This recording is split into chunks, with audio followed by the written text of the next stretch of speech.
నమస్తే, welcome to mega 9 TV. Tamil Nadu రాజకీయాలు ఎప్పుడూ ఒక సినిమా థ్రిల్లర్ను తలపిస్తాయి. అమ్మ జయలలిత మరణం తర్వాత ద్రవిడ రాజకీయాల్లో చక్రం తిప్పాలని భావించిన చిన్నమ్మ శశికళకు సొంత పార్టీ నేతలే వెన్నుపోటు పొడిచారు.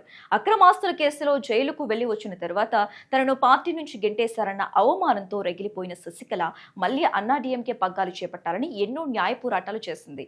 కానీ ఎడప్పాడి పళనిస్వామి ఆమెను పార్టీ దరిదాపుల్లో కూడా రానివ్వలేదు. ఇక లాభం లేదనుకుందో ఏమో, రాబోయే తమిళనాడు అసెంబ్లీ ఎన్నికల లక్ష్యంగా శశికళ ఒక సంచలన నిర్ణయం తీసుకుంది. ఎవరైతే తనను గెంటేశారో వాళ్ళ పునాదులు కదిలించేలా ఏకంగా ఒక కొత్త రాజకీయ పార్టీని ప్రకటించింది. అంతేకాదు, జయలలిత బొమ్మతో ఉన్న సరికొత్త జెండాను ఎగరవేసి అన్నాడీఎంకే శ్రేణుల్లో బాంబు పేల్చింది.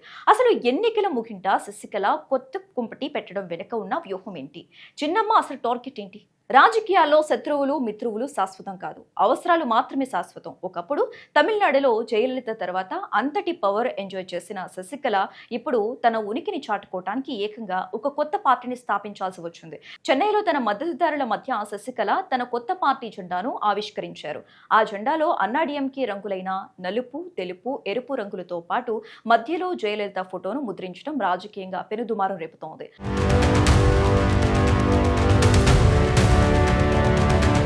అమ్మ ఆశయాల సాధన కోసమే నా ఈ కొత్త ప్రయాణం అని ఆమె ప్రకటించారు. ప్రస్తుతం తమిళనాడులో 2026 అసెంబ్లీ ఎన్నికల ఫీవర్ నడుస్తోంది. అధికారంలో ఉన్న స్టాలిన్, దళపతి విజయ్ స్థాపించిన టీవీకే పార్టీ నుంచి తీవ్ర పోటీ ఎదుర్కొంటున్నారు. ఇలాంటి సమయంలో ప్రధాన ప్రతిపక్షమైన అన్నాడీఎంకేను చీల్చేలా శశికళ తీసుకున్న ఈ నిర్ణయం స్టేట్ పాలిటిక్స్ ను పూర్తిగా మార్చిపోతున్నాయి. 2016లో జయలలిత మరణ అనంతరం శశికళ అన్నాడీఎంకే ప్రధాన కార్యదర్శిగా ఎన్నికయ్యారు.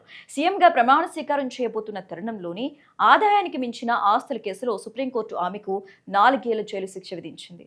ఆమె జైలుకు వెళ్లక ముందు ఎడప్పాడి పళనిస్వామిని సీఎం సీట్లో కూర్చోబెట్టి వెళ్లారు. కానీ జైలుకు వెళ్లగానే పళనిస్వామి, పన్నీర్ సెల్వం ఇద్దరు ఏకమై శశికళను, ఆమె మేనల్లుడు టీటీవీ దినకరన్ ను పార్టీ నుంచి బహిష్కరించారు.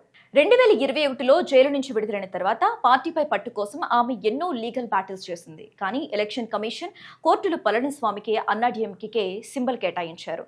ఇక అన్నాడీఎంకే తలుపులు మూసుకోవడంతో రాబోయే ఎన్నికల్లో తన సత్తా ఏంటో పళనిస్వామికి చూపించడానికి శశికళ ఇప్పుడు ఈ కొత్త పార్టీని లాంచ్ చేశారు.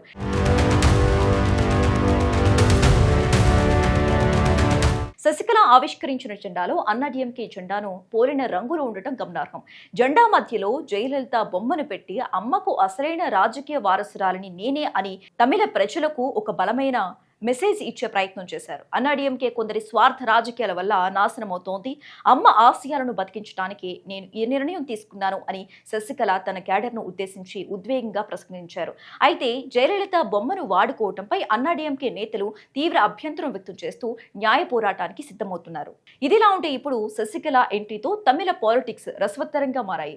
శశికళ సామాజిక వర్గమైన తేవరకు దక్షిణ తమిళనాడులో బలమైన ఓటు బ్యాంకు ఉంది. ఇది సాంప్రదాయకంగా అన్నాడీఎంకే ఓటు బ్యాంక్. ఇప్పుడు శశికళ కొత్త పార్టీ పెట్టడంతో ఆ ఓట్లు చీలిపోయి అన్నాడీఎంకేకు భారీ నష్టం వాటిల్లే ప్రమాదం ఉందని విశ్లేషకులు అంటున్నారు. ప్రతిపక్షం అయినా అన్నాడీఎంకేలో ఓట్లు చీలిపోతే అది అంతిమంగా అధికార డీఎంకేకే మేలు చేస్తోంది. మరోవైపు దళపతి విజయ్ కూడా తన టీవీకే పార్టీతో బలంగా గ్రౌండ్ ప్రిపేర్ చేసుకుంటున్నారు. ఇలాంటి సమయంలో శశికళ పార్టీ పెట్టడం అనేది ప్రభుత్వ వ్యతిరేక ఓటును మరింత ముక్కలు చేస్తుందని, ఇది తమిళ రాజకీయాలను ఏ మలుపు తిప్పుతుందో ఊహించడం కష్టమని రాజకీయ విశ్లేషకులు చెబుతున్నారు. ఒకప్పుడు అమ్మ వెనుక ఉండి చక్రం తిప్పిన చిన్నమ్మ ఇప్పుడు నేరుగా యుద్ధ రంగంలోకి దిగారు.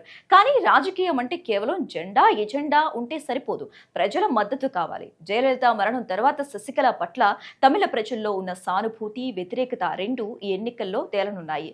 తనను జైలు పాలు చేసి పార్టీ నుంచి గెంటేసిన పళనిస్వామిని దెబ్బ కొట్టడమే లక్ష్యంగా శశికళ పెట్టిన ఈ కొత్త పార్టీ అన్నాడీఎంకే పునాదులను నిజంగానే కదిలిస్తుందా, లేక కేవలం ఓటు చీల్చే పార్టీగా మిగిలిపోతుందా అన్నది రాబోయే అసెంబ్లీ ఎన్నికల్లో తేలిపోతుంది.